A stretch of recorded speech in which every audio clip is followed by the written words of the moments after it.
Hey family, it's Jay, Mr. Real Estate Morrison, founder and CEO of the Jay Morrison Academy. And I want to do a quick video as we're preparing for our residential real estate course in the Jay Morrison Academy. We teach a lot about residential real estate investing, but I know many of you simply want to get your foot in the door and start to be lord of your land by buying your first property. And so I was actually at my home office and I ran across this buyer form, right? It's things to consider before you buy, that my mom and I created when we had our nonprofit 4 or 5 years ago, the No Home Left Behind Foundation.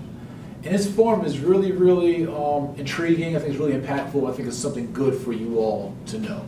So I want to go over a few of the questions that's on here. So for those of you who are looking to buy a property for the first time, or maybe it's not your first time, but you want to do it educated for the first time. So maybe you bought a property before, but you weren't that educated, right? You're green, that's what they call it, right? You were ignorant or a novice. So some things to consider before you buy your first property. I'm going to ask you guys these questions and really think about it. 1, have you saved enough money to support a down payment along with your other debts? So a lot of times we get into a property or we go into purchasing a property and we don't really have the down payment money. We don't have money to cover our other debts and liabilities, but we know we want home ownership, but we're kind of pushing it to the limit. And a lot of times that's the reason why people end up in foreclosure, is because they've overextended themselves. So if you're going into a property, you have your down payment money, but you're pushing it just too close in regards to covering your other debts, considering the taxes, the mortgage insurance, the homeowner's insurance, and any other fees that might be associated with the property, you may want to scale down a little bit and maybe look at a different area or a different property. And a lot of times we don't want to make that sacrifice of actually not getting what we want. We're spoiled. And that's what leads us into a lot of financial ruin or a lot of financial turmoil or troubles, is because of our spoiledness and inability to have delayed gratification, right? You'll eventually get that home that you want. It just may not be at the time that you want.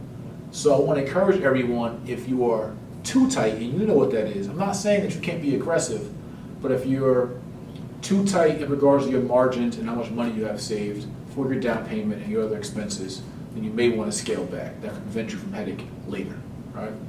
Another question that they ask in this form is, what is your estimated monthly payment for a home? So before going in to purchasing a home, right, don't just look at the price. Oh, I want a $300,000 home, a $400,000 home, a $500,000 home. Unless you're a mortgage professional or a finance professional, you won't even know what a $500,000 home cost you, or a 4 or 3 or 2. So don't think about the price of the home you want. Think about the monthly payment that it's going to cost you to have a mortgage on that property. And for those of you who don't know, a mortgage is not the money that you give the bank, right? That's a mortgage payment. A mortgage is a contract that you make with the bank saying, I promise to pay you this back, Mr. Bank, if you loan me this money. And if I don't pay you back, you can proceed to foreclose on my property. So understand what a mortgage is. It's your contract between you and the bank. And before you go purchase a property, already have in mind what kind of monthly payment that you want to, what's your max, right? Or what's your ideal monthly payment? And let that dictate the price of the house. Don't let the price of the house dictate your monthly payment, right? So I'm going to do one more, and we're going to come back for a second part to this series. I think we're going to do 4 parts, right? I don't make the videos too long. There's about 12 things I want to cover. So these are 12 things to consider when purchasing a home. And so let's go through one more before we get out of here and on to our next video, which I hope you guys watch as well. And the third is, what are the other costs of owning a home? So you should, from your mortgage banker or from your realtor or on your own, get a deep, in-depth understanding of what else is it going to cost me besides my mortgage, right? My mortgage payment. So you have, typically in a property, you're going to have your mortgage payment. You're going to have, which is made up of 2 things, your principal and your interest. Your principal payment, your interest payment. Meaning that when you pay the bank back, you're paying some towards the principal balance of your loan, like the amount you actually got loaned. And majority of it for the first 22 years of a mortgage is all going towards interest. So you're paying the bank back mostly interest first, and you're not even paying down much of your actual loan. So you don't break even on a mortgage, the principal and interest, you don't start paying more principal until like the 22nd year. So understand that when you're also getting a mortgage. But besides the principal and interest on your mortgage, you have the taxes on the property. Sometimes you'll have mortgage insurance. You'll have homeowners insurance as well.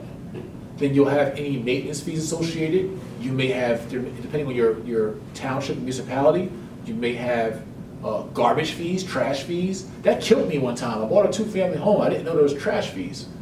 And they were like pretty expensive, right? So you want to know all the fees are associated with your property. If there's a maintenance fee, if it's a condo association, how much that is, et cetera, et cetera, et cetera. So get to know what other fees besides your mortgage payment when purchasing a property. So I'm going to be covering, again, 12 things to consider when purchasing a home. We just covered 3. This will be a 4-part series. And I will see you guys on the next video. Again, I'm Jay Morrison. Make sure you share this video, like this video, comment below, and subscribe to my YouTube channel for more great wealth building tips and information. Peace.